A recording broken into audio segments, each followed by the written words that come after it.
নিঃস্ব অবস্থায় কি দোয়া করতে পারেন একজন মানুষ, এই দোয়াটা শিখে নেন, ইনশাআল্লাহ আপনার জীবনের সমস্ত সংকট কেটে যাবে ইনশাআল্লাহ। আমি নিজেও ওই দোয়াটা বেশি বেশি করার চেষ্টা করি।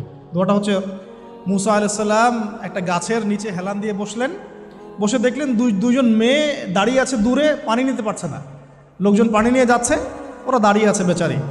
মুসা আলাইহিস সালাম গিয়ে বললেন, কি সমস্যা আপনাদের? এটা নিয়ে আপনারা আবার মেয়েদের সাথে কথা বলার চেষ্টা করেন, ঠিক আছে? তো মাহারাম গায়রা মাহারাম মেনে চলে।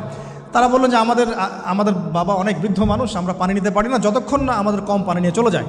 তো মুসা আলাইহিস সালাম একটু বললাম না, ফিজিক্যালি খুব স্ট্রং ছিলেন, থাকে না বডি বিল্ডার, সামনে গিয়ে কথা বলে সরো পানি নিতে দাও, তখন মানুষ একটু মূল্যায়ন করে না।